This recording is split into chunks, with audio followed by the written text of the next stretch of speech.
जय हिंद दोस्तों, आप सभी का स्वागत है। और आज हमारे साथ हैं आलोक कुमार जी, जो कि लखनऊ यूनिवर्सिटी एलएलबी 3 ईयर के 2022 बैच के रैंक सेकंड थे, सेकंड टॉपर। और जो फर्स्ट टॉपर थे उन्होंने एडमिशन नहीं लिया। तो हम आज आलोक जी से जानेंगे कि क्या एक लखनऊ यूनिवर्सिटी का पैटर्न है, किस तरीके से एग्ज़ाम पूछता है लखनऊ यूनिवर्सिटी। और चूंकि आप सभी को पता होगा कि लखनऊ यूनिवर्सिटी अपना पेपर तो देता नहीं है किसी को, तो एक वही विद्यार्थी सही तरीके से रणनीति बता सकता है जो कि वहाँ पर उस एग्ज़ाम को पास किया हो। तो सबसे पहले आलोक जी आपका स्वागत है। और आलोक जी, सबसे पहले हम आपका परिचय जानना चाहेंगे। जय हिंद दोस्तों, मेरा नाम आलोक कुमार है। मैं अंबेडकर नगर का रहने वाला हूँ। मेरा प्राइमरी स्कूलिंग प्राथमिक विद्यालय से हुआ है और ट्वेल्थ मेरा केंद्रीय विद्यालय नैनी से हुआ है। और उसके बाद मेरा ग्रेजुएशन बीकॉम ये बीएचयू के एफिलिएटेड कॉलेज डीएवी से हुआ है। उसके बाद मैंने एलएलबी एंट्रेंस की तैयारी की और एलएलबी एंट्रेंस दिया, उसमें मेरा सेकंड रैंक आया। आलोक जी, हम आपसे जानना चाहेंगे कि लखनऊ यूनिवर्सिटी का एंट्रेंस एग्ज़ाम का क्या पैटर्न रहा था। लखनऊ यूनिवर्सिटी का जो पैटर्न है उसमें जो सिलेबस जो दिया गया उसमें 4 इम्पॉर्टेंट सब्जेक्ट हैं।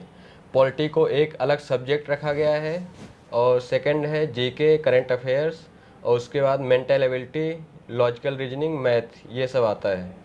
और इसमें जो है सबसे मेन जो है वो इंडियन पॉलिटी है और कॉन्स्टिट्यूशन पढ़ना बहुत ज़रूरी है।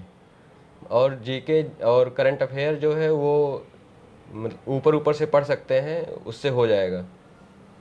बिल्कुल बिल्कुल। आलोक जी, इसमें पॉलिटी का कितना वेटेज रहा था। पॉलिटी का मोर देन 40% रहेगा weightage, including current affair. Polity के जो करंट अफेयर्स हैं, रिसेंट जजमेंट, अमेंडमेंट, ये सब बहुत इम्पोर्टेंट हैं। अच्छा आलोक जी, ये आपने बताया कि इसमें पॉलिटी सबसे अच्छा वेटेज है, उसके अलावा आपने बताया स्ट्रेटेजी के करंट अफेयर्स, थोड़ा बहुत आपने लॉजिक, ये रीजनिंग, एक दो क्वेश्चन मैथ्स का भी था, ये सब आपने बताया। तो कोई अगर विद्यार्थी तैयारी करना चाहता है तो वो किस तरीके की उसकी स्ट्रेटजी होनी चाहिए इसको तैयारी करने के लिए। इसकी तैयारी के लिए स्ट्रेटेजी जो है, जीएस पढ़ना पड़ेगा, जीके।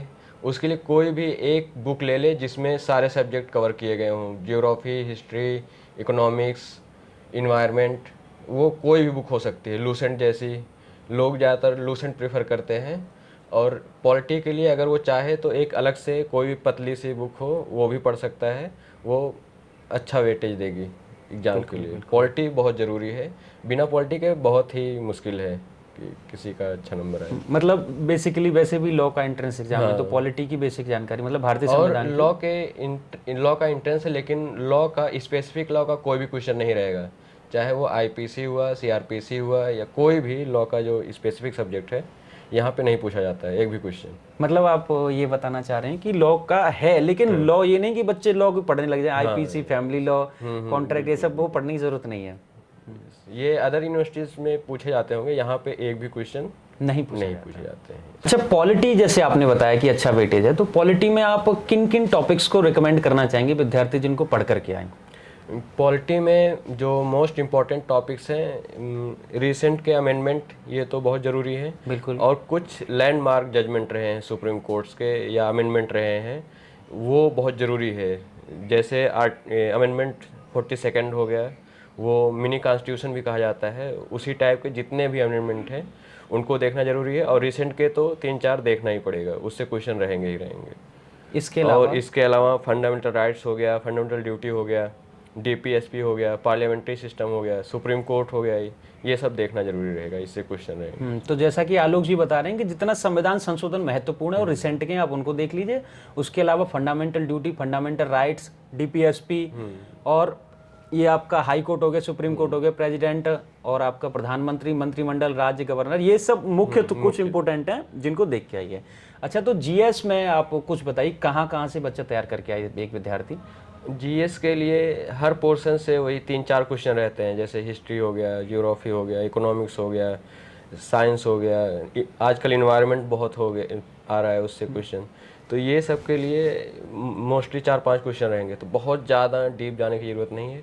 कोई भी एक बुक ले लीजिए जिसमें सारा सब कुछ आता है, वो सफिशियंट रहेगा लखनऊ यूनिवर्सिटी के एंट्रेंस के लिए, एलएलबी के जीएस के लिए। जीएस के लिए बहुत ज़्यादा अलग अलग से पढ़ने की ज़रूरत नहीं है। और आजकल करंट अफेयर्स के बहुत ज़्यादा क्वेश्चन आ रहे हैं। Current affairs. हाँ, वो 100 में से 20-25 तो आना ही आना है। वो 20-25 क्वेश्चन करंट अफेयर्स के। हाँ, तो करंट अफेयर्स के लिए एक विद्यार्थी किस तरीके से तैयारी करे? वो कोई भी रिसेंट की कोई ईयरली मैगजीन वगैरह हो वो लेके देख सकता है। उसमें दिया रहेगा जो भी है, और वो कोशिश करे रिसेंट के हों। बिल्कुल और बिल्कुल। हाँ, और उसमें कुछ इम्पोर्टेंट पोर्शन है, इंटरनेशनल ऑर्गेनाइजेशन वगैरह से आते हैं, कोई मीटिंग्स वगैरह हुई रिसेंट में, रैंकिंग वगैरह क्या है कैसे है वो सब है। बिल्कुल और बिल्कुल। जो वो है, क्या नाम है उनका, जैसे रैंकिंग हो गई, जैसे ह्यूमन ह्यूमन राइट ये होती है ना, हंगर इंडेक्स जैसे और ये सब। ये है इंडिया में नीति आयोग हो गया, इस टाइप की चीज़ें भी पता होनी बिल्कुल, जैसे चाहिए। इंटरनेशनल ऑर्गेनाइजेशन, यूएनओ के कितने हाँ, ऑर्गेनाइजेशंस नेशनल हैं, ऑर्गेनाइजेशन भी जैसे होते हैं उनको भी देखना है। नेशनल और इंटरनेशनल ऑर्गेनाइजेशंस। ये ओवरऑल इसके बारे में कोई बुक सजेस्ट करना चाहें? जैसा कि आपने लूसेंट बताया, तो लूसेंट चलिए ठीक है, एक ओवरऑल पढ़ हाँ, लिया। कोई प्रैक्टिस के लिए अगर कोई करना चाहे तो? प्रैक्टिस के लिए कोई भी एक बुक ले, वो जो जो उसको सुइटेबल लग रहा है, गया है अपनी दुकान बुक शॉप पे देखे, जो जिसमें सारे सब्जेक्ट दिए हों, जो उसको अच्छी लगे ले ले। ये ज़रूरी नहीं है कि कौन सी ही ले, क्योंकि मटेरियल तो सब है, मतलब दुनिया भर के हैं, जितना पढ़ना चाहे आदमी ख़त्म ही नहीं होगा। तो वो अपने हिसाब से देख के एक लेके पढ़ ले, सफिशियंट होगा जीके के लिए। बिल्कुल बिल्कुल। जैसा कि आलोक जी 2022 के रैंक सेकंड होल्डर हैं और मैं 2021 का एलएलबी का हूं। तो जब मैंने एग्ज़ाम दिया था तो मेरा एक पर्सनल मेरा ऑब्जर्वेशन ये था कि जो विद्यार्थी वनडे एग्ज़ाम्स की प्रिपरेशन कर रहा है, कोई एसएससी के एग्ज़ाम्स की या यूपी पुलिस, लेखपाल, वीडियो इनकी एग्ज़ाम की कर रहा है, तो वो बच्चा अच्छी लीड ले जाएगा। ये मेरा पर्सनल ऑब्जर्वेशन है। और मैंने जो लोगों से बात की है जो इस एग्ज़ाम में आए हैं, चूँकि ये एक पैटर्न है, जिस तरीके से क्वेश्चंस पूछता है वो वनडे एग्ज़ाम्स को बहुत हद तक मैच करते हैं। तो एक मेरा भी एक आपको ये सलाह ये रहेगी कि आप वनडे एग्जाम्स के जो PYQs हैं, प्रीवियस ईयर क्वेश्चंस हैं, आप उनको एक बार ज़रूर लगा करके आइएगा और आप खुद देखेंगे कि मेरा कितना अच्छा स्कोर हुआ है। तो ये तो हो गया, और आपने सारा बुक्स का बता दिया, ये सब बता दिया। क्या एक रणनीति बताएंगे आप, क्या टाइम मैनेजमेंट होना चाहिए इस एग्ज़ाम के लिए? क्योंकि ये बहुत बड़ा कोई एग्ज़ाम तो है नहीं, यूपीएससी है, तो लेकिन इसके हिसाब से बताइए आप। इसकी रणनीति यही रहेगी कि कोई भी सबसे ज़्यादा वेटेज अगर देना है तो पॉलिटी को दीजिए, और उससे ज़्यादा टाइम किसी चीज़ को देना नहीं है। और बाकी जो जीके है, करंट अफेयर है, उसको सेकंड इम्पॉर्टेंट टॉपिक के हिसाब से देखना है। और बाकी मैथ, रीजनिंग, ये इंग्लिश, ये सब बहुत इजी रहता है, अगर नहीं भी देखेंगे तब भी सॉल्व कर ले जाएंगे। तो जो दो चीज़ देखना है मेनली, वो पॉलिटी देखना है और जीके देखना है। और लास्ट में रिवीजन अगर जा रहे हैं पेपर देने तो पॉलिटी कर लेंगे तो ज़्यादा अच्छा रहेगा। बिल्कुल बिल्कुल। अच्छा, आपने किस तरीके से तैयारी करी थी? मैं गवर्नमेंट जॉब की प्रिपरेशन कर रहा था, तो लगभग तैयारी थी, और लास्ट में मैंने पॉलिटी पे ज़्यादा फोकस किया एग्ज़ाम के टाइम, और जीके रिवाइज किया तो अच्छा रहा वो। और मैथ, रीजनिंग, ये सब बहुत ही ईजी है, अगर कोई भी जा रहा है ऐसे, मतलब तुक्का भी मारेगा तो सही हो जाएगा। बिल्कुल। अच्छा, एक चीज़ और आप ऐड करिए इसमें कि नेगेटिव मार्किंग के बारे में हाँ, बताइए। ये इस इंट्रेंस में निगेटिव मार्किंग नहीं है, तो कोशिश करना है एक भी क्वेश्चन नहीं छूटना चाहिए। लेकिन अगर आपके पास टाइम है तो कोशिश करिए गेस के हिसाब से लगाइए, ना कि बस कि निगेटिव मार्किंग नहीं है लगाते चले जा रहे हैं। अच्छा, कोशिश कोई करिए, गैस भी लगाना चाहे सॉल्व तो? करने की कोशिश करिए उसको। वो गेसिंग अपने हिसाब से है, वो आदमी कैसे कर सकता है। कोई कोई वर्ड रहता है, वो रीजन किस जगह पे बोला जाता है उससे भी गेस कर सकते हैं लोग, किस टाइम हुआ, कब सुने हम, उस हिसाब से भी कर सकते हैं। गेसिंग की जा सकती है वहाँ पे। ये नहीं कि निगेटिव मार्किंग नहीं है तो बस मार दिए, उसको कोशिश करिए कि खुद से उसको कोशिश करिए कि सही कैसे हो सकता है। तो देखिए, ये आपके लिए एक प्लस पॉइंट हो सकता है। जिन विद्यार्थियों का, जैसे हमने 100 में से 80 क्वेश्चन कर लिए, अब 20 छूट रहे हैं, तो अब ये तो नहीं है कि नेगेटिव मार्किंग हो जो इनको छोड़ दो ना, एक भी क्वेश्चन नहीं छोड़ना। 20 छूट रहे हैं, कुछ भी करो लेकिन लगा करके आओ। नेगेटिव मार्किंग नहीं है तो एक बड़ा प्लस पॉइंट है।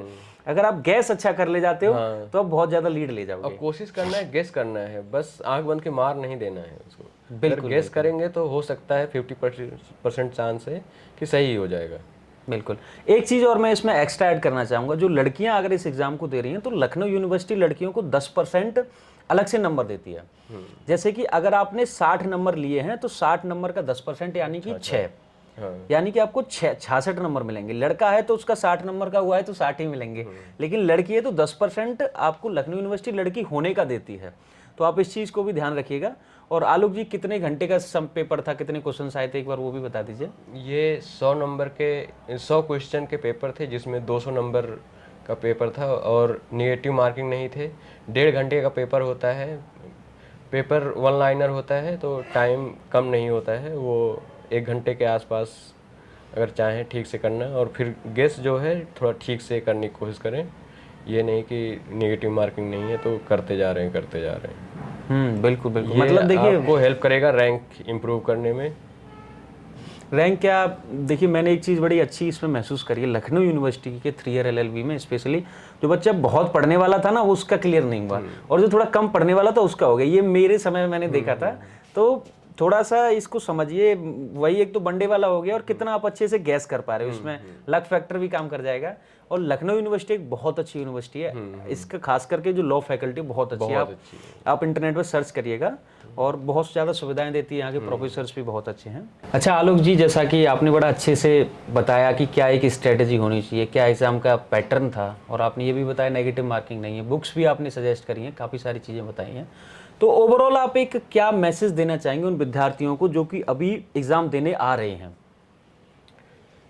जो विद्यार्थी आ रहे हैं एग्ज़ाम देने, वो पॉजिटिव रहें, अच्छे से पढ़ें और सही डायरेक्शन में पढ़ें। जो जो पढ़ना है वो पढ़ें। बाकी यूनिवर्सिटी से अलग है ये सिलेबस, तो ये सिलेबस और इस एग्ज़ाम के क्वेश्चन के हिसाब से पढ़ें, ना कि कहीं और क्या पूछे जा रहे हैं, कहीं और का क्या कैसे। यहाँ का पेपर तो आता नहीं, किसी को नहीं पता है क्या क्वेश्चन पूछेगा कैसे। तो यहाँ का जो पैटर्न है उसी के हिसाब से पढ़ना है। बिल्कुल, देखिए बड़ी अच्छी बात कही आपने कि डायरेक्शन में पढ़ें। मतलब जो इसमें मैं एक चीज़ और ऐड करना चाहूँगा कि hard work plus smart work. तो हार्ड वर्क तो वही है कि आप किताबों को उठा रहे हो, पढ़ रहे हो, नोट्स बना रहे हो। हार्ड वर्क ये हो गया, जीके जैसे 4 क्वेश्चन आना है हिस्ट्री से और उसको 40 घंटा पढ़ दिए। पॉलिटी से 40 क्वेश्चन आना, 4 ही घंटा पढ़ रहे हैं, तो ऐसे नहीं करना है। जब पॉलिटी से क्वेश्चन ज़्यादा आ रहे हैं तो उसको टाइम भी ज़्यादा ही देना है। बिल्कुल। बाकी सब्जेक्ट अगर ऊपर से भी पढ़ रहे हैं, 4 क्वेश्चन में 1 गलत हुआ कोई दिक्कत नहीं, लेकिन अगर 40 में 20 गलत हो गया तो वो दिक्कत है। तो इसका ध्यान रखना पड़ेगा कि बिल्कुल यही स्मार्ट वर्क है कि क्या एक पैटर्न है उसी तरीके से हम तैयारी करें। और मैं एक चीज़ और ऐड करना चाहूँगा, अभी ये जो हम वीडियो शूट कर रहे हैं वो होमी जहांगीर बाबा लॉ हॉस्टल में बैठ के कर रहे हैं। आलोक जी का रूम नंबर 306 है, मेरा 317 है। तो अगर आप ये भी जानना चाहते हैं कि जिन बच्चों का, विद्यार्थियों का अगर सिलेक्शन हो गया और हॉस्टल कैसे मिलता है, तो आप वीडियो में कमेंट करें, हम वो भी आपको बताएंगे। और इस वीडियो को कंक्लूड करते हैं। तो बेसिक आलोक जी, जैसा कि आपको पता है सेकंड रैंक थी, और चूँकि मैं भी यहाँ से LLB कर रहा हूँ, और हम आपको ये एक पूरा एक तैयारी बताई। और मेन चीज़ ये है कि पॉलिटी पे अच्छे तरीके से फोकस करें। और PYQ मैं फिर भी इस चीज़ को ऐड करना चाह रहा हूँ, मैं पहले भी कह चुका हूँ कि जो वनडे एग्ज़ाम, जो SSC, यूपी पुलिस और ये दरोगा, इस सब के एग्ज़ाम हुए हैं, उनका PYQ GS का ज़रूर देख लेना, पॉलिटी का देख लेना, और आप खुद महसूस करोगे अगर आप एग्ज़ाम में बैठोगे कि हाँ ये इससे ज़्यादा क्वेश्चन आए हैं। तो बी पॉजिटिव, थिंक पॉजिटिव, बाकी तैयारी करिए। थैंक यू सो मच आलोक। अच्छा रहेगा, रिजल्ट पॉजिटिव रहेगा। बाकी all the best. All the best.